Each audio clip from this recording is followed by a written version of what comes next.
الحمد لله نحمد الله ونستعينه ونؤمن به ونتوكل عليه ونعوذ بالله من شرور أنفسنا ومن سيئات أعمالنا من يهده الله فلا مضل له ومن يضلل فلا هادي له أشهد أن لا إله إلا الله وحده لا شريك له وأشهد أن محمدا عبده ورسوله أرسله بالهدى ودين الحق ليظهره على الدين كله ولو كره المشركون اللهم صل على محمد وعلى آل محمد كما صليت على إبراهيم وعلى آل إبراهيم اللهم بارك على محمد وعلى آل محمد كما باركت على إبراهيم وعلى آل إبراهيم إنك حميد مجيد أيها الناس اتقوا الله عباد الله أعوذ بالله من الشيطان الرجيم واعتصموا بحبل الله جميعا ولا تفرقوا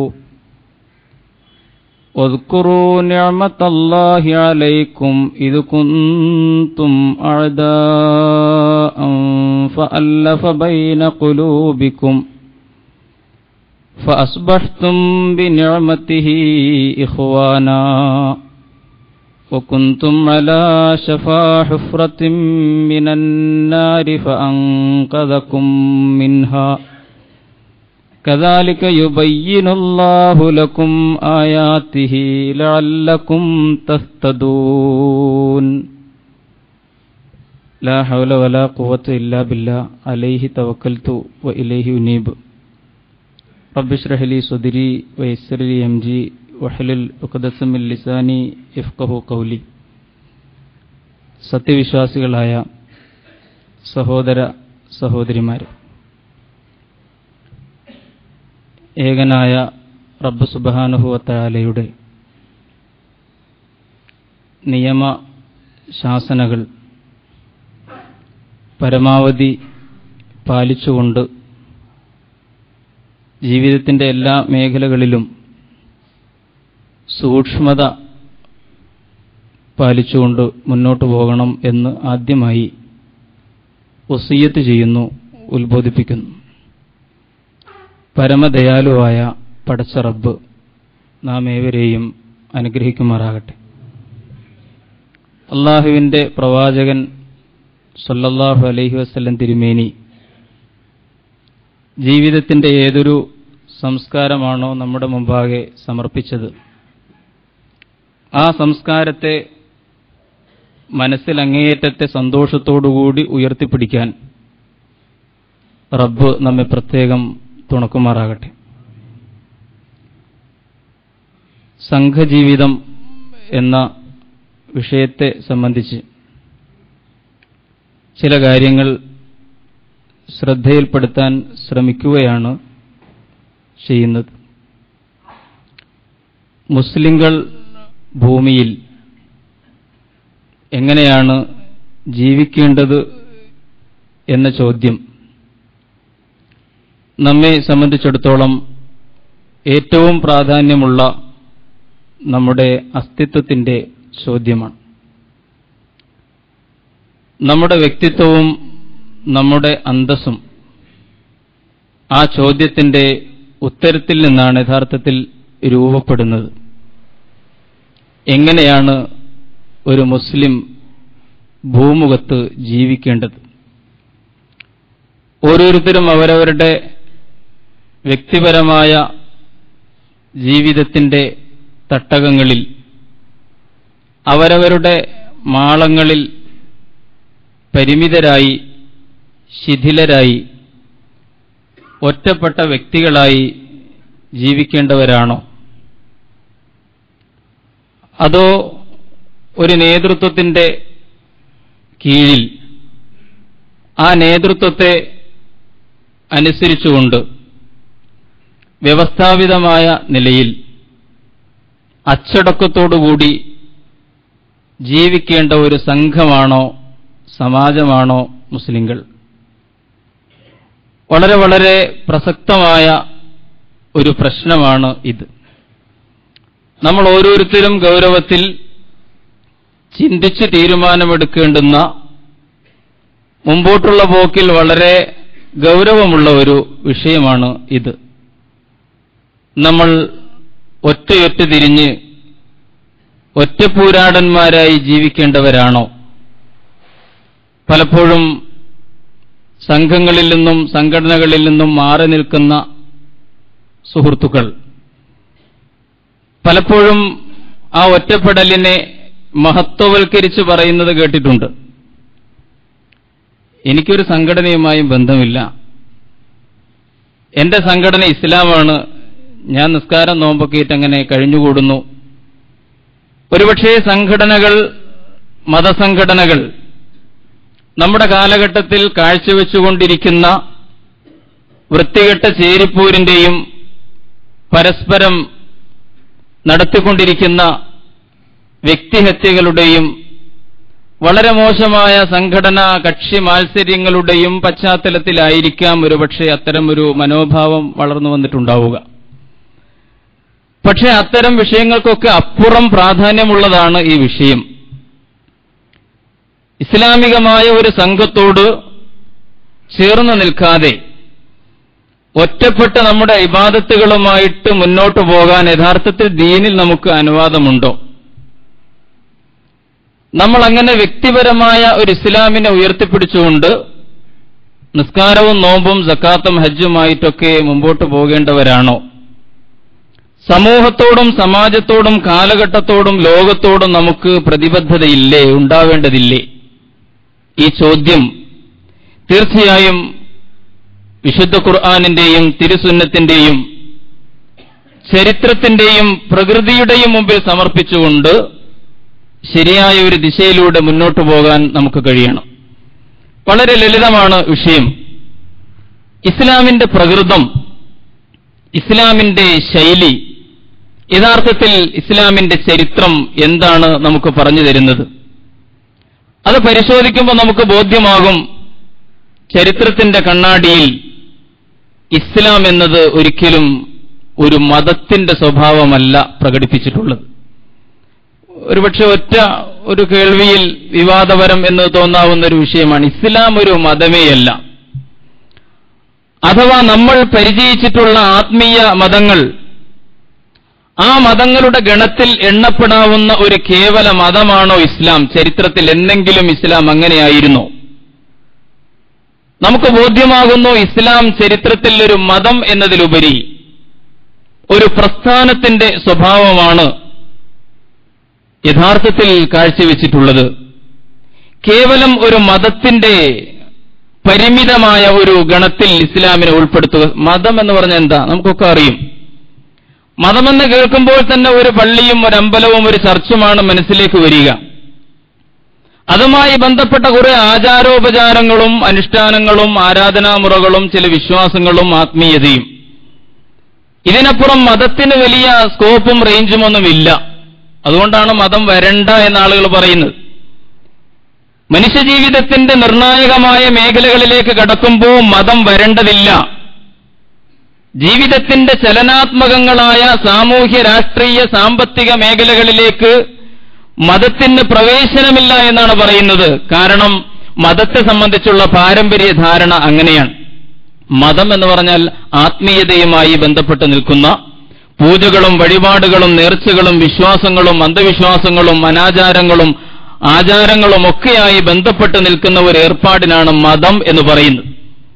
അതിനപ്പുറം മനുഷ്യനെ നിർണയിക്കാൻ, മനുഷ്യ സമൂഹത്തിന്റെ ഗതി തീരുമാനിക്കാൻ, ലോകത്തിന്റെ മുഖം മാറ്റിയെടുക്കുന്നതിൽ യഥാർത്ഥത്തിൽ മതത്തിന് വല്ല പങ്കുമുണ്ടോ?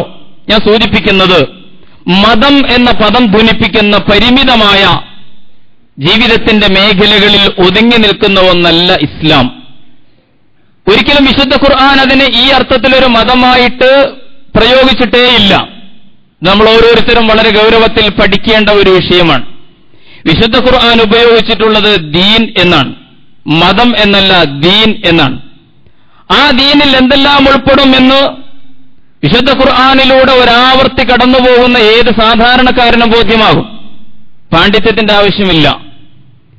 ഏതൊരു സാധാരണക്കാരനായ മുസ്ലിമിനും വിശുദ്ധ ഖുർആനിന്റെ പരിഭാഷകൾ ധാരാളം ലഭിച്ചുകൊണ്ടിരിക്കുന്ന ഈ കാലഘട്ടത്തിൽ ഒരാവർത്തി ഖുർആനിലെ 6234 വചനങ്ങളിലൂടെ കടന്നുപോയാൽ വിശുദ്ധ ഖുർആൻ ഉദ്ദേശിക്കുന്ന ദീൻ എന്ത് എന്ന് നമുക്ക് ബോധ്യമാകും. ഒരു തർക്കത്തിനും പഴുതില്ലാത്ത വിധം അള്ളാഹുവിന്റെ ദീനിനെ സംസ്ഥാപിക്കലാണ് മുസ്ലിങ്ങളെ നിങ്ങളുടെ ലക്ഷ്യമെന്നാണ് ഖുർആൻ പറയുന്നത്.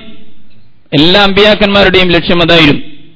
ശറഅ ലക്കും മിനദ്ദീനി മാ വസ്സാ ബിഹി നൂഹ വല്ലദീ ഔഹൈനാ ഇലൈക വമാ വസ്സൈനാ ബിഹി ഇബ്രാഹീമ വമൂസ വഈസ അൻ അഖീമുദ്ദീൻ വലാ തതഫറഖൂ ഫീഹി. സൂറത്തുൽ ശൂറയിലെ 13-ാം വചനം.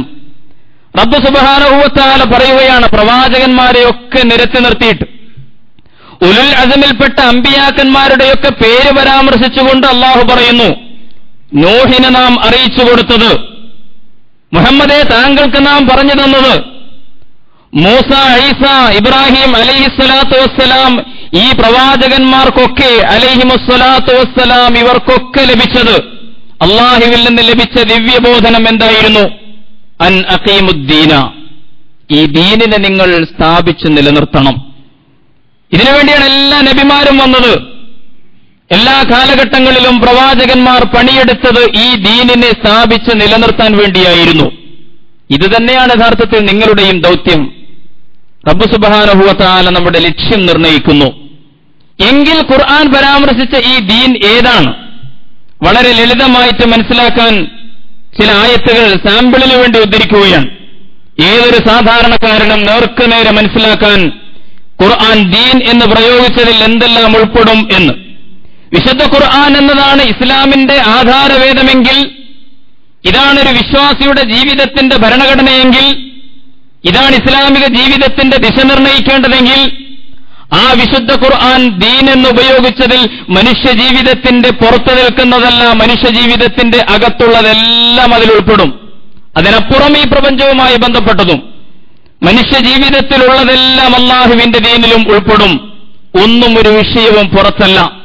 ആത്മീയതയുടെ മേഖല എന്നതുപോലെ സാമ്പത്തിക മേഖല അതിന്റെ വിഷയമാണ്, രാഷ്ട്രീയ മേഖല അതിന്റെ വിഷയമാണ്, കലാസാഹിത്യ രംഗം അതിന്റെ വിഷയമാണ്, വ്യക്തിജീവിതവും കുടുംബജീവിതവും സാമൂഹ്യ പരിവർത്തനത്തിന്റെ വിഷയങ്ങളും ഇതൊക്കെ അല്ലാഹുവിന്റെ ദീനിന്റെ ഭാഗമാണ്. അവിടെ നമ്മൾ വ്യക്തിപരമായ ആരാധനകൾ മുതൽ രാജ്യഭരണത്തിന്റെ സംവിധാനങ്ങൾ വരെ വിശുദ്ധ ഖുർആനിൽ ദീനിന്റെ ഭാഗമായി പരാമർശിക്കപ്പെട്ടത് കാണാം. ഇതുകൂടാതെ നേർക്കുനേരെ തന്നെ ദീൻ എന്ന് വിശദീകരിച്ചുകൊണ്ട് അല്ലാഹു സുബ്ഹാനഹു വ തആല എടുത്തു പറഞ്ഞ ചില കാര്യങ്ങൾ, അതിന് ചില ഉദാഹരണങ്ങൾ മാത്രമാണ് ഞാൻ സൂചിപ്പിക്കുന്നത്. വിശുദ്ധ ഖുർആനിൽ സൂറത്തുൽ ബയ്യനയിൽ പറയുന്നു, വമാ ഉമിറു ഇല്ലാ ലിയഅബ്ദുല്ലാഹ മുഖ്ലിസീന ലഹുദ്ദീൻ ഹുനഫാഅ വയുഖീമുസ് സ്വലാത്ത വയുഅ്തുസ് സകാത്ത വദാലിക ദീനുൽ ഖയ്യിമ. എന്താണ് ദീനുൽ ഖയ്യിമ? ശരിയും സാധുവുമായ ദീൻ യഥാർത്ഥത്തിൽ എന്താണ്? അല്ലാഹു പറയുകയാണ്, വമാ ഉമിറു ഇല്ലാ ലിയഅബ്ദുല്ലാഹ മുഖ്ലിസീന ലഹുദ്ദീൻ, വിധേയത്വം അല്ലാഹുവിനെ മാത്രമാക്കിക്കൊണ്ട് അല്ലാഹുവിന് വഴിപ്പെട്ട് ജീവിക്കുക, ഇതല്ലാതെ മറ്റൊന്നും അവരോട് കൽപ്പിച്ചിട്ടുണ്ടായിരുന്നില്ല. വമാ ഉമിറു ഇല്ലാ ലിയഅബ്ദുല്ലാഹ മുഖ്ലിസീന ലഹുദ്ദീൻ, നേരായ മനസ്സോടുകൂടി ഹുനഫാഅ വയുഖീമുസ് സ്വലാത്ത വയുഅ്തുസ് സകാത്ത്, നമസ്കാരം സ്ഥാപിച്ച് നിലനിർത്തണം, സകാത്ത് നൽകണം. വദാലിക ദീനുൽ ഖയ്യിമ, ഇതാണ് ചൊവ്വായ ശരിയായ സാധുവായ ദീൻ. അപ്പൊ അതിൽ നിന്ന് വേഗം നമുക്ക് ബോധ്യപ്പെട്ടു, അള്ളാഹുവിന്റെ മാർഗത്തിൽ നമ്മൾ നിർവഹിക്കുന്ന നമസ്കാരവും സക്കാത്തും ഒക്കെ അള്ളാഹുവിന്റെ ദീനിന്റെ പ്രധാനപ്പെട്ട ഭാഗമാണ്. വിശുദ്ധ ഖുർആൻ നേർക്കുനേരെ പറയുകയാണ്. ഇനി മറ്റൊരായത്തിൽ അള്ളാഹു ക്രിമിനൽ ചട്ടങ്ങളെ പരിചയപ്പെടുത്തി. ആ ക്രിമിനൽ നിയമങ്ങളെ നമ്മൾ മനസ്സിലാക്കണം. ഒരു ഭരണകൂടം, അധികാരമുള്ള ഒരു ഭരണകൂടം നടപ്പിലാക്കുന്ന സംഗതിയാണല്ലോ ഈ നിയമങ്ങൾ എന്ന് പറയുന്നത്. ആ ക്രിമിനൽ നിയമങ്ങളെ വിശദീകരിക്കുന്നിടത്ത് വിശുദ്ധ ഖുർആൻ സൂറത്ത് നൂർ 2-ാമത്തെ വചനം അല്ലാഹു പറയുന്നു, അസ്സാനിയത്തു വസ്സാനി ഫജ്ലിദൂ കുല്ല വാഹിദിൻ മിൻഹുമാ മിഅത ജൽദ വലാ തഅഖുദുകും ബിഹിമാ റഅഫത്തും ഫീ ദീനില്ലാ. വളരെ നേർക്കുനേരെ നമുക്ക് ലളിതമായിട്ട് പറഞ്ഞു തരികയാണ്.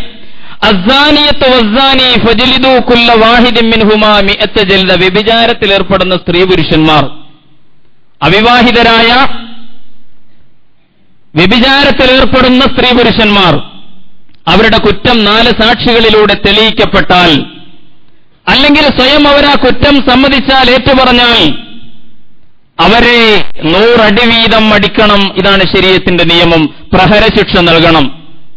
അങ്ങനെ ആ ശിക്ഷ നടപ്പിലാക്കുന്നിടത്ത് വലാ തഅഖുദുകും ബിഹിമാ റഅഫത്തുൻ ഫീ ദീനില്ലാ, അല്ലാഹുവിന്റെ ഈ ദീൻ, ഈ നിയമവ്യവസ്ഥ, ഈ ജീവിത പദ്ധതി നടപ്പിലാക്കുന്നിടത്ത് അടികൊള്ളുന്നത് കാണുമ്പോൾ, അതിൽ കുറ്റവാളികൾ പുളയുന്നത് കാണുമ്പോൾ ഒരിക്കലും ഒരു ദയയും നിങ്ങൾക്കുണ്ടായിക്കൂടാത്തതാകുന്നു ആ വിഷയത്തിൽ എന്ന് റബ്ബ് സുബ്ഹാനഹു വ തആല പറയും. വലാ തഅഖുദുകും ബിഹിമാ റഅഫത്തുൻ ഫീ ദീനില്ലാ. എന്താണ് ഈ ആയത്തിലെ ദീൻ? നമുക്കറിയാം, ഇവിടെ ഈ ക്രിമിനൽ നിയമത്തെ റബ്ബ് സുബ്ഹാനഹു വ തആല വ്യഭിചാരികൾക്കുള്ള ശിക്ഷാ നിയമത്തെ ദീനായിട്ട് അല്ലാഹു എണ്ണിയിരിക്കുകയാണ്. ഇനി നോക്കൂ, മറ്റൊരായത്തിൽ റബ്ബ് സുബ്ഹാനഹു വ തആല ഭക്ഷണ നിയമങ്ങൾ വിശദീകരിക്കുന്നു. ഉദാഹരണത്തിന് ചിലത് സൂചിപ്പിക്കുകയാണ്. സൂറത്തുൽ മാഇദ 3-ാം വചനം, ഹുരിമത്ത് അലൈക്കുമുൽ മൈത്തത്തു വദ്ദമു വലഹമുൽ ഖിൻസീറു വമാ ഉഹില്ല ലിഗൈരില്ലാഹി ബിഹി എന്ന് പറഞ്ഞിട്ട് അല്ലാഹു ഇങ്ങനെ ഭക്ഷണ നിയമം വിശദീകരിക്കുന്നു. നിങ്ങൾക്ക് ചില ഭക്ഷണങ്ങൾ നിഷിദ്ധമാക്കപ്പെട്ടിരിക്കുകയാണ്, ഹറാമാക്കിയിരിക്കുകയാണ്. ഏതൊക്കെ ഭക്ഷണങ്ങൾ? അൽ മൈത്തത്തു ശവം, വദ്ദമു രക്തം, വലഹമുൽ ഖിൻസീരി പന്നിമാംസം, ഒമാ ഉഹില്ല ലിഗൈരില്ലാഹി ബിഹി അല്ലാഹുവിന്റേതല്ലാത്ത പേരിൽ അറുക്കപ്പെട്ടത്, ശ്വാസം മുട്ടി ചത്തത്, എറിഞ്ഞുകൊന്നത്, ഇങ്ങനെ കുറെ സംഗതികൾ അല്ലാഹു വിശദീകരിച്ചിട്ട് ആ ആയത്തിന്റെ ഒടുവിൽ പറയും, അൽയൗമ അക്മൽതു ലക്കും ദീനക്കും വഅത്മംതു അലൈക്കും നിഅമതി വറളീതു ലക്കുമുൽ ഇസ്ലാമ ദീന. ഇന്നേ ദിവസം നാം നിങ്ങൾക്ക് നിങ്ങളുടെ ദീനിനെ പൂർണ്ണമാക്കി തന്നിരിക്കുകയാണ്. അൽയൗമ അക്മൽതു ലക്കും ദീനക്കും വഅത്മംതു അലൈക്കും നിഅമതി, എന്റെ അനുഗ്രഹം നിങ്ങളിൽ പൂർണ്ണമാക്കിയിരിക്കുന്നു. വറളീതു ലക്കുമുൽ ഇസ്ലാമ ദീന, ഈ ഇസ്ലാമിനെ നിങ്ങളുടെ ജീവിതക്രമമായി നാം തൃപ്തിപ്പെട്ടു തന്നിരിക്കുകയും ചെയ്തിരിക്കുന്നു എന്ന് വിശുദ്ധ ഖുർആൻ സൂറത്തുൽ മാഇദയിൽ. അപ്പോൾ ഈ പറഞ്ഞ ഭക്ഷണ നിയമങ്ങളൊക്കെ യഥാർത്ഥത്തിൽ അല്ലാഹുവിന്റെ ദീനിന്റെ സുപ്രധാനമായ ഭാഗമായിട്ട് അല്ലാഹു വിശദീകരിക്കുന്നു. ഇനി നിങ്ങൾ നോക്കൂ, വേറൊരു ഭാഗത്ത് സൂറത്ത് തൗബയിൽ 36-ാം വചനം അല്ലാഹു കലണ്ടറിനെ കുറിച്ച് പറയും. വിശുദ്ധ ഖുർആൻ കൈകാര്യം ചെയ്ത വിഷയങ്ങളുടെ വൈപുല്യവും വൈവിധ്യവും മാസക്കണക്കിനെ കുറിച്ച് പറയുകയാണ്. ഇന്ന ഇദ്ദത്ത ശുഹൂരി ഇൻദല്ലാഹി 12 ശഹ്റൻ ഫീ കിതാബില്ലാഹ് യൗമ ഖലഖസ് സമാവാതി വൽ അർള്. റബ്ബ് സുബ്ഹാനഹു വ തആല വിശദീകരിക്കുകയാണ്, തീർച്ചയായും അല്ലാഹുവിങ്കൽ മാസങ്ങളുടെ കണക്ക് 12 യൗമ ഖലഖസ് സമാവാതി വൽ അർള്, ഈ പ്രപഞ്ചത്തിന്റെ സൃഷ്ടി നടന്ന ആ 1-ാം തീയതി മുതൽ, 1-ാമത്തെ സന്ദർഭം മുതൽ അല്ലാഹുവിന്റെ അടുത്ത് ദൈവികമായ കണക്കനുസരിച്ച്, സിദ്ധാന്തമനുസരിച്ച് മാസങ്ങളുടെ എണ്ണം 12 ആകുന്നു. മിൻഹാ അർബഅത്തുൻ ഹുറും, യുദ്ധം വിലക്കപ്പെട്ട, സംഘർഷം വിലക്കപ്പെട്ട 4 മാസങ്ങൾ അവയിലുണ്ട്. ദാലിക ദീനുൽ ഖയ്യിം, ഇതാണ് ചൊവ്വായ ദീൻ എന്ന് പറയും. നമ്മൾ ആലോചിച്ചു നോക്കും, കലണ്ടറിനെ കുറിച്ച്, കാലഗണനയെക്കുറിച്ച്, മാസങ്ങളുടെ കണക്കിനെ കുറിച്ച് ഖുർആൻ ഇതാണ് ദീൻ എന്ന് പറയുകയാണ്. കലണ്ടറിന്റെ വിഷയം പോലും ദീനിന്റെ പുറത്തല്ല എന്നർത്ഥം.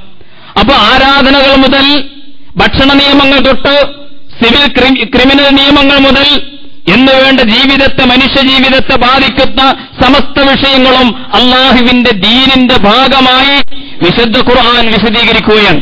അപ്പൊ പിന്നെ അല്ലാഹുവിന്റെ ദീനിന്റെ പുറത്ത് എവിടെയാണ് ഒരു സ്പേസ് ഉള്ളത്?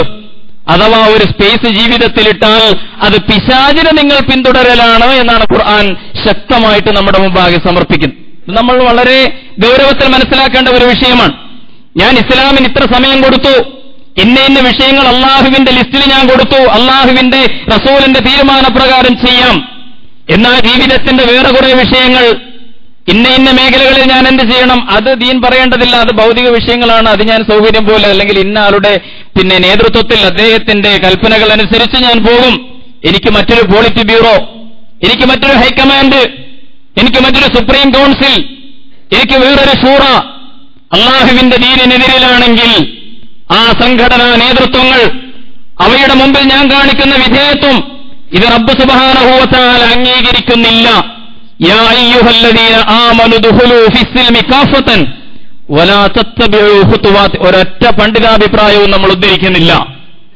വിശുദ്ധ ഖുർആനും തിരുസുന്നത്തും എന്ന് പറയുന്ന അള്ളാഹുവിന്റെ ദീനിന്റെ മൂലപ്രമാണങ്ങൾ മാത്രം നേർക്കുനേരെ അതിലൂടെ കടന്നുപോകുന്ന ഒരാൾക്ക് വളരെ ലളിതമായിട്ട് മനസ്സിലാക്കാൻ കഴിയുന്ന ഒരു സത്യം, സത്യവിശ്വാസികളെ, നിങ്ങൾ ഇസ്ലാമിന്റെ മുമ്പിൽ സമ്പൂർണ്ണമായിട്ട് കീഴടങ്ങണം, പൂർണ്ണമായിട്ട് പ്രവേശിക്കണം.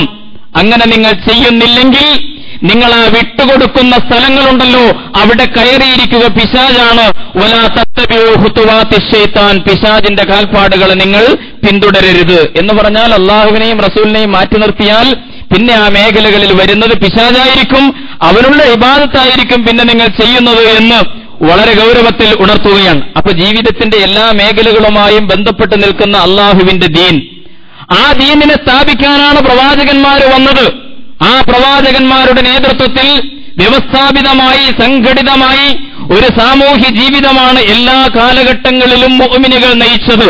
വിശുദ്ധ ഖുർആൻ പറയുകയാണ്, ഒരു നബി വന്നു, ഉപദേശിയായിട്ടല്ല ഒരു നബി വരുന്നത്, കേവലം ഉത്ബോധനം നടന്ന് ഇഷ്ടമുള്ളവർക്ക് സ്വീകരിക്കാം. അങ്ങനെ ഈ ആദർശം സ്വീകരിച്ച് ഒരുമിച്ചുകൂടിയ ആളുകളിൽ അവർ വ്യക്തിപരമായിട്ട് അവരുടെ ജീവിതം ഇഷ്ടം പോലെ അവരുടെ മാളങ്ങളിൽ അവരുടെ വീടുകളിൽ അവർക്ക് കഴിഞ്ഞുകൂടാം എന്നതായിരുന്നില്ല സമീപനം. ഒമാ അർസൽനാ മിർ റസൂലിൻ ഇല്ലാ ലിയുത്വാഅ ബിഇദ്നില്ലാ. അനുസരിക്കപ്പെടാനല്ലാതെ ഒരു നബിയും വന്നിട്ടില്ല. അനുസരിക്കപ്പെടാനല്ലാതെ ഒരു നബിയും വന്നിട്ടില്ല. നേതൃത്വമായിട്ട് വരികയാണ് പ്രവാചകൻ.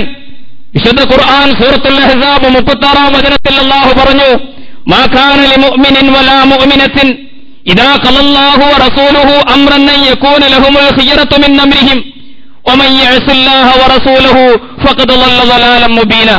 അങ്ങനെ ഇതൊക്കെ അംഗീകരിച്ചു വന്ന ഒരു മനുഷ്യൻ അള്ളാഹുവിന്റെയും ദൂതന്റെയും തീരുമാനം അറിഞ്ഞപ്പോൾ പിന്നെ അവനെ സംബന്ധിച്ചിടത്തോളം ഒരു തെരഞ്ഞെടുപ്പിനുള്ള അധികാരമില്ല, പിന്നെ ചിന്താസ്വാതന്ത്ര്യമില്ല. അവൻ അള്ളാഹുവിനും റസൂലിനും കീഴ്പ്പെടുകയാണ് വേണ്ടത്. ചിന്താസ്വാതന്ത്ര്യത്തിന്റെ പരിധി അതാണ് ഇസ്ലാമിൽ. അള്ളാഹുവും റസൂലും ഇന്നതാണ് വിധിച്ചിട്ടുള്ളത് എന്ന് ബോധ്യപ്പെട്ടു കഴിഞ്ഞാൽ ഒരു വിഷയത്തിലും പിന്നെ ഭിന്നാഭിപ്രായമില്ല, പൂർണ്ണമായിട്ടും അയാൾ അത് സ്വീകരിക്കണം എന്ന് പറയും. ഞാൻ പറഞ്ഞു വന്നതിന്റെ ചുരുക്കം ഇതാണ് വിശുദ്ധ ഖുർആൻ വിശദീകരിച്ച ദീൻ. ഈ ദീനിന്റെ സംസ്ഥാപനമായിരുന്നു അമ്പിയാക്കന്മാരുടെ ലക്ഷ്യം. ഇത് തന്നെയാണ് എല്ലാ കാലഘട്ടത്തിലും സത്യവിശ്വാസികളുടെയും ലക്ഷ്യം. ആ ലക്ഷ്യത്തിൽ നിങ്ങൾ ഏകീകരിക്കപ്പെടണം, നിങ്ങൾ ഐക്യപ്പെടണം, നിങ്ങൾ ഒന്നിക്കണം, നിങ്ങൾക്കിടയിൽ ഒരു ഭിന്നിപ്പുമുണ്ടായിക്കൂടാ എന്ന് ഖുർആൻ. വഅ്തസിമൂ ബിഹബ്ലില്ലാഹി ജമീഅൻ വലാ തതഫറഖൂ വലാ തഫറഖൂ എന്ന് വിശുദ്ധ ഖുർആൻ പറയും. വഅ്തസിമൂ ബിഹബ്ലില്ലാഹി ജമീഅ, അല്ലാഹുവിന്റെ ഹബിൽ, അല്ലാഹുവിന്റെ കയർ അഥവാ അല്ലാഹുവിന്റെ ദീനിനെ നിങ്ങൾ മുറുകെ പിടിക്കണം. പോരാ, ഒന്നായിട്ട് മുറുകെ പിടിക്കണം. വഅ്തസിമൂ ബിഹബ്ലില്ലാഹി ജമീഅ വലാ തഫറഖൂ, ഈ കാര്യത്തിൽ നിങ്ങൾക്കിടയിൽ ഒരു തരത്തിലുള്ള ഭിന്നിപ്പുമുണ്ടായിക്കൂടാ എന്ന് വിശുദ്ധ ഖുർആൻ വളരെ ഗൗരവത്തിൽ പറയുകയാണ്. അള്ളാഹുവിന്റെ ആയത്തുകൾ നേർക്കുനേരെ നമുക്ക് മനസ്സിലാകുമ്പോൾ നമുക്ക് ബോധ്യപ്പെടും യഥാർത്ഥത്തിൽ സംഘജീവിതത്തിനാണ്. ഖുർആനിന്റെ തുടർച്ചയായിട്ടുള്ള ശൈലി നമുക്കൊക്കെ അറിയും. യാ അയ്യുഹല്ലദീന ആമനു എന്നാണ്. യാ അയ്യുഹല്ലദീന ആമനു ഖുർആന്റെ പൊതുശൈലി അതാണ്. ഒരു വ്യക്തിയെ വിളിച്ചുകൊണ്ടല്ല പറയുന്നത്, ഒരു സമൂഹത്തെ വിളിച്ചുകൊണ്ട്. യാ അയ്യുഹല്ലദീന ആമനു, അള്ളാഹുവിന്റെ പരമാധികാരം തിരിച്ചറിഞ്ഞ പടച്ചിറപ്പിൽ വിശ്വാസമർപ്പിച്ചുകൊണ്ട് മുന്നോട്ട് വന്ന വിഭാഗമേ, ഒരു സമൂഹത്തെ വിളിക്കുകയാണ്, ഒരു സമാജത്തെ വിളിക്കുകയാണ്, വ്യക്തിയെയല്ല സംബോധന ചെയ്യുന്നത്. വിശുദ്ധ ഖുർആനിലെ ഈ ആയത്തുകൾ വളരെ കൃത്യമായിട്ട് നമ്മളോട് പറയുന്നു, സംഘജീവിതം നിങ്ങൾ നയിക്കണം. ആ സംഘജീവിതത്തിന് മാത്രമേ അള്ളാഹുവിന്റെ ദീനിന്റെ താൽപര്യങ്ങളെ 100% പൂർണ്ണമാക്കാൻ കഴിയൂ. അതുകൊണ്ടാണ് ഈ ആയത്ത് വിശദീകരിച്ചിട്ട് തൊട്ടുടനെ അടുത്ത ആയത്തിൽ അല്ലാഹു പറയും, വൽതകും മിൻകും ഉമ്മത്തുൻ യദ്ഊന ഇലൽ ഖൈർ യഅ്മുറൂന ബിൽ മഅറൂഫ് വയൻഹൗന അനിൽ മുൻകരി വഉലൈക ഹുമുൽ മുഫ്ലിഹൂൻ. ആല ഇംറാൻ സൂറത്തിലെ 104-ാമത്തെ വചനത്തിൽ അല്ലാഹു പറയുകയാണ്, ഈ സമുദായത്തെ അല്ലാഹു നിർവചിക്കുകയാണ്. വൽതകും മിൻകും ഉമ്മത്തുൻ, നിങ്ങളൊരു സമാജമായി തീരണം. യദ്ഊന ഇലൽ ഖൈർ, നല്ലതിലേക്ക് ജനങ്ങളെ പ്രബോധനം ചെയ്യുന്ന സമൂഹം.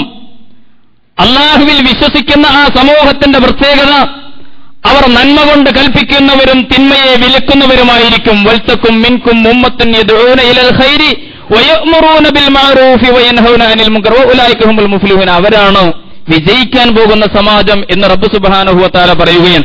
ഇങ്ങനെയുള്ള ഒരു സമാജമായി, ഒരു സംഘമായി, ഒരു സമൂഹമായി കൂട്ടുജീവിതം നയിക്കുന്നവരായിട്ട് നിങ്ങൾ മാറണം എന്ന് പറയുന്നു.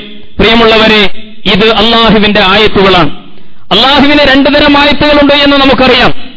ഒന്നല്ലാഹുവിന്റെ ലിഖിതമായ ആയത്തുകളാണ്, എഴുതപ്പെട്ട ആയത്തുകൾ, അതാണ് വേദഗ്രന്ഥങ്ങൾ. വിശുദ്ധ ഖുർആൻ അടക്കമുള്ള വേദഗ്രന്ഥങ്ങൾ അള്ളാഹുവിന്റെ ലിഖിതമായ ആയത്തുകളാണ്. ഇനി അള്ളാഹുവിന് മറ്റൊരു തരം ആയത്തുകളുണ്ട്, അത് അലിഖിതമായ ആയത്തുകളാണ്. അതാണ് അള്ളാഹുവിന്റെ ഈ പ്രപഞ്ചം എന്ന് പറയുന്നത്, അള്ളാഹുവിന്റെ ഈ പ്രകൃതി എന്ന് പറയുന്നത്. വിശുദ്ധ ഖുർആനിലൂടെ, അക്ഷരങ്ങളിലൂടെ, വാക്കുകളിലൂടെ നമുക്ക് ബോധ്യപ്പെടുന്ന ഈ തൗഹീദിന്റെ സന്ദേശം തന്നെയാണ് ഈ പ്രകൃതിയിൽ, പ്രപഞ്ചത്തിൽ നിറഞ്ഞു നിൽക്കുന്ന അള്ളാഹുവിന്റെ ദൃഷ്ടാന്തങ്ങളിലൂടെയും നമുക്ക് ബോധ്യപ്പെടുന്നത്. ആ പ്രകൃതിയിലേക്ക് തിരിഞ്ഞു നോക്കിയാലും ഈ സംഘജീവിതത്തിന്റെ സൗന്ദര്യം നമുക്ക് കാണാൻ കഴിയും. വിശദീകരിക്കാൻ സന്ദർഭമില്ല.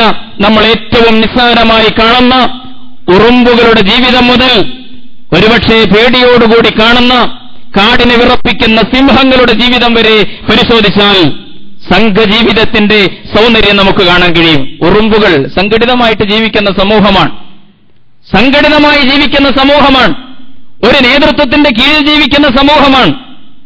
ഒരുപക്ഷെ നമ്മൾ ഗൗരവത്തിൽ മനസ്സിലാക്കാറില്ല. 2 മില്ലിമീറ്റർ മാത്രം നീളം വരുന്ന, ഒരുപക്ഷെ അതിലൽപ്പം കൂടി കൂടുതൽ നീളം വരുന്ന ഈ ഉറുമ്പുകളുടെ ജീവിതം റബ്ബ് സുബ്ഹാനഹു വ തആല അത് നമ്മുടെ മുമ്പിൽ എടുത്തു പറഞ്ഞിട്ടുണ്ട്. മഹാനായ സുലൈമാൻ അലൈഹിസ്സലാത്തു വസ്സലാം അദ്ദേഹവും സൈന്യവും കൂടി ഒരു യാത്ര പോയിട്ട് ഒരു സ്ഥലത്തെത്തുന്നു. ഉറുമ്പുകൾ സമൃദ്ധമായ ഒരു സ്ഥലമായിരുന്നു. വിശുദ്ധ ഖുർആനിലെ നംല്, ഉറുമ്പ് എന്ന് പറയുന്ന അധ്യായത്തിൽ അല്ലാഹു ആ കഥ വിശദീകരിച്ചിട്ടുണ്ട്. ഹത്താ ഇദാ അതൗ അലാ വാദിൻ നംല്, ആ ഉറുമ്പുകളുടെ താഴ്വരയിലെത്തിയപ്പോൾ ഖാലത്ത് നംലത്തു യാ അയ്യുഹൻ നംലു ഉദ്ഖുലൂ മസാകിനകും, ഖുർആൻ പറയുകയാണ്. അപ്പോൾ ഒരു ഉറുമ്പ് മുന്നോട്ട് വന്നു. ഖാലത്ത് നംലത്തുൻ, ആ ഉറുമ്പ് പറഞ്ഞു, യാ അയ്യുഹൻ നംൽ, അല്ലയോ ഉറുമ്പ് സമൂഹമേ, ഉദ്ഖുലൂ മസാകിനകും, നിങ്ങൾ നിങ്ങളുടെ മാളങ്ങളിലേക്കുടൻ കയറിക്കൊള്ളുക. ലാ യഹ്തിമന്നകും സുലൈമാനു വജുനൂദുഹു വഹും ലാ യശ്ഉറൂൻ, സുലൈമാനും സംഘവും വരുന്നുണ്ട്. ഒരുപക്ഷേ ആ സംഘം നിങ്ങളെ ചവിട്ടി അരച്ചു എന്ന് വരാം, നിങ്ങളുടെ ജീവിതം നഷ്ടപ്പെടും. അതുകൊണ്ട് ഉറുമ്പുകളുടെ നേതാവ് അവരോട് പറയുകയാണ്, വേഗം നിങ്ങൾ മാളങ്ങളിൽ പോയി ഒളിക്കുക എന്ന് പറയുന്ന ഉറുമ്പിനെ കുറിച്ച്. 2 വയറ് സൂക്ഷിക്കുന്ന ജീവിവർഗമാണ് ഉറുമ്പ്. ഞാൻ വിശദീകരിക്കേണ്ടതില്ലല്ലോ. ഒരു വയറ് സ്വന്തത്തിന് വേണ്ടിയുള്ള ഭക്ഷണം, വേറൊരു വയറ് സമൂഹത്തിന് വേണ്ടി, സഹപ്രവർത്തകർക്ക് വേണ്ടിയുള്ള ഭക്ഷണം ശേഖരിക്കുന്നു. ഇങ്ങനെ സാമൂഹ്യ ബോധം പുലർത്തുന്ന ഉറുമ്പുകളുടെ ജീവിതം വിശുദ്ധ ഖുർആൻ തന്നെ നമ്മുടെ മുമ്പാകെ സമർപ്പിക്കുകയാണ്. മാളത്തിനടുത്തൊരു അല്പം ഭക്ഷണം കണ്ടെത്തി ഒരു ഉറുമ്പ്. ആ ഉറുമ്പ് അവിടെ ഒരു അടയാളം അവശേഷിപ്പിക്കുകയാണ്. മറ്റുള്ള ഉറുമ്പുകൾക്ക് അത് വേഗം കണ്ടെത്താൻ വേണ്ടി തന്റെ മാളത്തിന് പുറത്ത് ഒരൽപ്പം ഭക്ഷണം, ആഹാരം കണ്ടുകിട്ടുമ്പോൾ അവിടെ മറ്റുള്ളവരെ അറിയിക്കാൻ വേണ്ടി അടയാളം വെച്ചു പോകുന്ന ഉറുമ്പ് നിമിഷങ്ങൾക്കകം ഉറുമ്പുകളുടെ സമൂഹം അവിടെ പൊതിയുന്നു, ആ ആഹാരം ശേഖരിക്കുന്നു. അപകടം വരുമ്പോൾ മുന്നറിയിപ്പ് നൽകുന്ന ഉറുമ്പുകൾ. ഞാൻ സൂചിപ്പിക്കുന്നത് സംഘജീവിതം എന്ന് പറയുന്നത്, കൂട്ടുജീവിതം എന്ന് പറയുന്നത് അള്ളാഹുവിന്റെ ലിഖിതമായ ഈ ആയത്തുകളിലൂടെ നമുക്ക് ബോധ്യപ്പെടുന്നത് പോലെ അള്ളാഹുവിന്റെ അലിഖിതമായ ഈ പ്രപഞ്ചമാകുന്ന ആയത്തുകൾ പരിശോധിച്ചാലും നമുക്ക് ബോധ്യമാകും. സിംഹങ്ങൾ കൂട്ടമായിട്ടാണ് സഞ്ചരിക്കാറ്. നമ്മുടെ ഗുജറാത്തിലെ ഗീർവനങ്ങളിലൊക്കെ ഉണ്ടല്ലോ സിംഹങ്ങൾ. സിംഹങ്ങൾ കൂട്ടമായിട്ടാണ് ജീവിക്കാറ്. 10-15 ആളുകൾ വരുന്ന ഒരു സംഘമായിട്ടാണ് സഞ്ചരിക്കുന്നത്. അപകടം വരുമ്പോൾ നേതാവിന്റെ നേതൃത്വത്തിലാണ് അതിനെ പ്രതിരോധിക്കുന്നത്. അല്ല, ഒരു ഇരയെ പിടിച്ചു എന്ന് സങ്കല്പിക്കുക. നേതാവായ സിംഹം ആ ഇരയെ കൈകാര്യം ചെയ്യുന്നിടത്ത് അതിന്റെ സാമൂഹ്യ ബോധം റബ്ബ് സുബ്ഹാനഹു വ തആല സഹജമായിട്ട് സമ്മാനിച്ച ഇൻസ്റ്റിങ്ക്റ്റിലി അതിലൊക്കെയുള്ള ആ ബോധം പ്രവർത്തിക്കുന്നു. ആ കുടുംബത്തിലെ ഏറ്റവും പ്രായമായ സിംഹത്തിനാണ് ആദ്യമായിട്ട് ആഹാരം കൊടുക്കുക, ഇര കൊടുക്കുക. പ്രിയമുള്ളവരെ, ഇങ്ങനെ റബ്ബിന്റെ ആയത്തുകൾ പരിശോധിച്ചാലും ഈ സംഘജീവിതത്തിന്റെ സൗന്ദര്യം നമുക്ക് കാണാൻ കഴിയും. വിശുദ്ധ ഖുർആനിന്റെ ആയത്തുകളിൽ നിന്ന്, പ്രവാചകന്റെ വചനങ്ങളിൽ നിന്ന് ഈ ആദർശ ലക്ഷ്യത്തിന്റെ സാക്ഷാത്കാരത്തിന് വേണ്ടി സംഘടിതമായി ഒരു നേതൃത്വത്തിന്റെ കീഴിൽ വ്യവസ്ഥാപിതമായി മുന്നോട്ടു പോകേണ്ട ഒരു സമാജമാണ് നിങ്ങൾ എന്ന് വിശുദ്ധ ഖുർആനും തിരുസുന്നത്തും നമ്മെ പഠിപ്പിക്കുകയാണ്. ഈ കാര്യത്തിൽ ഭിന്നിക്കരുത് എന്നാണ് ഖുർആൻ പറയുന്നത്. വഅ്തസിമൂ ബിഹബ്ലില്ലാഹി ജമീഅൻ വലാ തഫറഖു, ഇതിൽ നിങ്ങൾ ഭിന്നിക്കാൻ പാടില്ല. ഭിന്നത അപകടമാണ്. ഭിന്നത വരുന്നത് പിശാചിൽ നിന്നാണ്. ഒരുപക്ഷെ പല കോലത്തിലും, പല രൂപങ്ങളിലും, പല നേതാക്കളുടെ കോലത്തിലും, സംഘടനകളുടെ രൂപത്തിലും, പ്രസ്ഥാനങ്ങളുടെയും പ്രത്യയശാസ്ത്രങ്ങളുടെയും രൂപത്തിലും, ഭരണകൂടങ്ങളുടെ രൂപത്തിലുമൊക്കെ ഒരുപക്ഷെ ഭിന്നിപ്പിക്കാനുള്ള ശ്രമം വരുമ്പോൾ നിങ്ങൾ തിരിച്ചറിയണം, അത് പിശാചിൽ നിന്നാണ്. റസൂലുള്ളാഹി സ്വല്ലല്ലാഹു അലൈഹി വസല്ലം ഭിന്നതയെക്കുറിച്ച് ഒരിക്കൽ പറഞ്ഞു, അലൈക്കും ബിൽ ജമാഅ, സംഘടിത ശക്തിയെ നിങ്ങൾ ഉയർത്തിപ്പിടിക്കണം. വഇയ്യാകും വൽ ഫുർഖ, ഭിന്നതയെ നിങ്ങൾ സൂക്ഷിക്കണം. ഫഇന്നമാ യഅകുലു ദിഅബുൽ ഗനമൽ ഖാസിയ, റസൂലുള്ളാഹി സ്വല്ലല്ലാഹു അലൈഹി വസല്ലം പറയുകയാണ്, കൂട്ടത്തിൽ നിന്ന് ഒറ്റപ്പെട്ടു നിൽക്കുന്ന ആടിനെയാണ് ചെന്നായി പിടിക്കുക എന്ന് പ്രവാചകൻ വളരെ മനോഹരമായിട്ട് പറഞ്ഞു തരുന്നു. അശ്ശൈത്താനു ദിഅബുൽ ഇൻസാൻ, മനുഷ്യനെ പിടിക്കുന്ന ചെന്നായി എന്ന് പറയുന്നത് സാക്ഷാൽ ശൈത്താൻ തന്നെയാണ്. സഹാബിമാർക്കിടയിൽ എന്തോ വെള്ളമെടുക്കുന്ന കാര്യത്തിൽ ഒരു തർക്കം വന്നു ഒരിക്കൽ. ആ തർക്കം അങ്ങനെ വളർന്നു, അങ്ങനെ ഒരു പ്രശ്നമായി. റസൂലുള്ളാഹി അത് പരിഹരിച്ചു.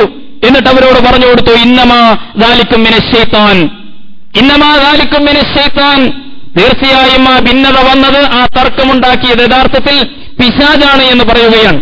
അതുകൊണ്ട് ഒറ്റപ്പെട്ട് എന്റെ വ്യക്തിപരമായ ജീവിതത്തിൽ ഞാൻ നിസ്കാരവും നോമ്പും ഹജ്ജും ഒക്കെ ചെയ്തിട്ട് അങ്ങനെ ജീവിക്കാം, എന്റെ ഇസ്ലാമികമായ ബാധ്യത തീർന്നു എന്നൊരു വാദം നമുക്കുണ്ടെങ്കിൽ വളരെ ഗൗരവത്തിൽ നമ്മൾ മനസ്സിലാക്കണം, പിശാച് പിടികൂടാൻ വളരെ സാധ്യതയുണ്ട്. ഫഇന്ന ശൈത്താന മഅൽ വാഹിദ്, അങ്ങനെ ഒറ്റപ്പെട്ട് നിൽക്കുന്നവന്റെ കൂടെയാണ് യഥാർത്ഥത്തിൽ പിശാചുള്ളത്. വഹുവ മിനൽ ഇസ്നൈനി അബഅദ, ഒരാൾ രണ്ടാളായാൽ കുറച്ചും കൂടി പിശാച് അകന്നു നിൽക്കും. റസൂലുള്ളാഹി സ്വല്ലല്ലാഹു അലൈഹി വസല്ലം തിരുമേനി നമ്മെ പഠിപ്പിക്കുകയാണ്. മഹത്തായ ഇസ്ലാമിന്റെ സാമൂഹ്യ ദൗത്യം, ആ സംഘജീവിതം, ഇതിൽ നിന്നകന്ന് സ്വന്തം ഭൗതിക സുഖങ്ങളും കാര്യങ്ങളും മാത്രം നോക്കി കഴിഞ്ഞുകൂടാനുള്ള പ്രവണത ദീനിയല്ല എന്നാണ് സാന്ദർഭികമായി സൂചിപ്പിക്കാനുള്ളത്. പലപ്പോഴും ദുനിയാവിന്റെ സുഖങ്ങൾ കാണുമ്പോഴാണ് മനുഷ്യർ സാമൂഹ്യ ദൗത്യത്തിൽ നിന്ന്, ആ സോഷ്യൽ മിഷനിൽ നിന്നൊക്കെ അകന്നു പോകുന്നത്. ഒരു സഹാബി ഒരിക്കൽ അങ്ങനെ യാത്ര ചെയ്യുകയാണ്. യാത്ര ചെയ്തു പോകുമ്പോൾ, കച്ചവട യാത്ര ചെയ്തു പോകുമ്പോൾ ഒരു സ്ഥലം അദ്ദേഹം കണ്ടെത്തി. വളരെ മനോഹരമായ ഒരു സ്ഥലം, പക്ഷികൾ പറന്നു നടക്കുന്ന, വെള്ളത്തിന്റെ ഉറവ് ധാരാളമുള്ള, വളരെ അങ്ങേയറ്റം ആകർഷകമായ ഒരു സ്ഥലം അദ്ദേഹം കാണുകയാണ്. ഒരു മലയുടെ താഴ്വര. അദ്ദേഹം വല്ലാതെ ഇഷ്ടപ്പെട്ടു പോയി ആ സ്ഥലം. വളരെ വിദൂരത്തുള്ള ആ സ്ഥലത്ത് പോയിട്ട് ഞാൻ പാർത്തോട്ടെ എന്ന്, താമസിച്ചോട്ടെ എന്ന് നബിയോട് ചോദിക്കുകയാണ്. അല്ലാഹുവിന്റെ റസൂൽ സ്വല്ലല്ലാഹു അലൈഹി വസല്ലം നിസ്കാരവും നോമ്പും ഇബാദത്തുമൊക്കെയായിട്ട് ഞാൻ അവിടെ കഴിഞ്ഞുകൂടിക്കോട്ടെ എന്ന് ചോദിക്കുമ്പോൾ പ്രവാചകൻ അദ്ദേഹത്തോട് പറഞ്ഞു, ലാ തഫ്അൽ, താങ്കൾ അങ്ങനെ ഒരിക്കലും ചെയ്യരുത്. ഫഇന്ന മഖാമ അഹദികും ഫീ സബീലില്ലാഹി അഫ്ളലു മിൻ സ്വലാത്തിഹി ഫീ ബൈതിഹി 70 ആമൻ. പ്രവാചകൻ വിശദീകരിച്ചു, 70 കൊല്ലക്കാലം ഒരാളയാളുടെ വീട്ടിൽ നമസ്കാരവും ഇബാദത്തുകളുമൊക്കെയായിട്ട് തന്റെ വ്യക്തിജീവിതത്തിൽ ഇസ്ലാമൊക്കെ ഉയർത്തിപ്പിടിച്ച് കഴിഞ്ഞുകൂടുന്നതിനേക്കാൾ എത്രയോ ശ്രേഷ്ഠമാണ് അള്ളാഹുവിന്റെ മാർഗത്തിൽ അയാൾ നിൽക്കുന്നത്. ഫഇന്ന മഖാമ അഹദികും ഫീ സബീലില്ലാഹ്, അള്ളാഹുവിനോടുള്ള അവകാശങ്ങൾ പൂർത്തീകരിക്കുന്നതോടൊപ്പം അവന്റെ അടിമകളോടുള്ള അവകാശങ്ങളും പൂർത്തീകരിച്ചുകൊണ്ട് തന്റെ സാമൂഹികമായ ദൗത്യത്തിന് വേണ്ടി സംഘജീവിതത്തിൽ അയാൾക്കൊരു സ്ഥാനമുണ്ടെങ്കിൽ ആ സ്ഥാനമാണ് യഥാർത്ഥത്തിൽ നയനാനന്ദകരമായ ഒരു പ്രകൃതിയിൽ പോയി വ്യക്തിപരമായിട്ടുള്ള ഇസ്ലാമൊക്കെ സാക്ഷാത്കരിച്ച് ജീവിക്കുന്നതിനേക്കാൾ അഫ്ളലായത് എന്ന് പറഞ്ഞുകൊണ്ട് പ്രവാചകൻ സല്ലല്ലാഹു അലൈഹി വസല്ലം അദ്ദേഹത്തെ അതിൽ നിന്ന് പിന്തിരിപ്പിക്കുകയാണ്. തീർച്ചയായും സമകാലിക ലോകത്ത് ഇസ്ലാമിനൊരു ദൗത്യമുണ്ട്. അത് അമ്പിയാക്കന്മാർ നിർവഹിച്ച ദൗത്യമാണ്, അമ്പിയാക്കന്മാരുടെ അനുചരന്മാർ നിർവഹിച്ച ദൗത്യമാണ്.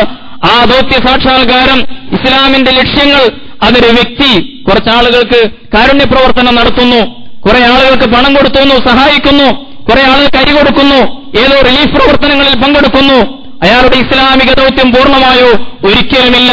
കേവലം ചില വ്യക്തിപരമായിട്ടുള്ള സൽക്കർമ്മങ്ങളും ദാനധർമ്മങ്ങളും ആരാധനകളും നിർവഹിച്ചതുകൊണ്ട് അയാളുടെ സാമൂഹ്യ ദൗത്യം സാക്ഷാത്കരിക്കപ്പെടുകയില്ലെന്നും ഇസ്ലാമിന്റെ താൽപര്യങ്ങൾ ഒരുപക്ഷെ പൂർണ്ണമായി സാക്ഷാത്കരിക്കപ്പെടണമെങ്കിൽ ഇസ്ലാമിന്റേതായ ഒരു വ്യവസ്ഥയും ഒരു ഭൂമിയും ഇവിടെ ഉണ്ടാകണമെന്നും അതാണ് യഥാർത്ഥത്തിൽ അമ്പിയാക്കന്മാരെ നിയോഗിച്ചതിന്റെ ലക്ഷ്യമെന്നും ഉലുൽ അസ്മിൽപ്പെട്ട പ്രവാചകന്മാരെ വിശദീകരിച്ചുകൊണ്ട് അൻ അഖീമുദ്ദീന എന്ന് പറഞ്ഞതിൽ ആ ദീനിന്റെ എല്ലാ വശങ്ങളും ഉൾക്കൊള്ളുമെന്നും അതേറ്റവും ഭംഗിയായി വിവേകത്തോടുകൂടി ക്ഷമയോടെ സ്ഥൈര്യത്തോടുകൂടി ജീവിക്കുന്ന കാലഘട്ടത്തിൽ ആ സന്ദേശത്തിന്റെ പ്രബോധനമായിരിക്കണം. ഉദൂ ഇലാ സബീലി റബ്ബിക ബിൽ ഹിക്മത്തി വൽ മൗഇലത്തിൽ ഹസനത്തി വജാദിൽഹും ബില്ലത്തി ഹിയ അഹ്സൻ. ജീവിക്കുന്ന കാലഘട്ടവും സമൂഹവുമായി ഏറ്റവും സുന്ദരമായി സംവദിച്ചുകൊണ്ട് അള്ളാഹുവിന്റെ ഈ ദീനിന്റെ ലക്ഷ്യത്തിന്റെ സാക്ഷാത്കാരത്തിന്റെ മാർഗത്തിൽ സ്വന്തം പങ്കാളിത്തം ഈ സംഘജീവിതത്തിന്റെ ഓഹരി നിർവഹിച്ചുകൊണ്ട് നിറവേറ്റലാണ് ഒരു മുസ്ലിമിന്റെ ദൗത്യമെന്ന് വിശുദ്ധ ഖുർആനും തിരുസുന്നത്തും ചരിത്രവും അതുപോലെ ഇസ്ലാമിലെ ഇബാദത്തുകളുടെ ചൈതന്യവും നമ്മെ ബോധ്യപ്പെടുത്തുന്നു. ഈ വിഷയം ശരിയായി പഠിക്കാൻ നമുക്ക് സാധിക്കേണ്ടതുണ്ട്. ഇൻഷാ അല്ലാഹ് ചില വശങ്ങളൊക്കെ നമുക്ക് ചർച്ച ചെയ്യാനുണ്ട്. റബ്ബ് സുബ്ഹാനഹു വ തആല കാര്യങ്ങൾ ശരിയായി മനസ്സിലാക്കാൻ നമുക്ക് തൗഫീഖ് നൽകി അനുഗ്രഹിക്കുമാറാകട്ടെ.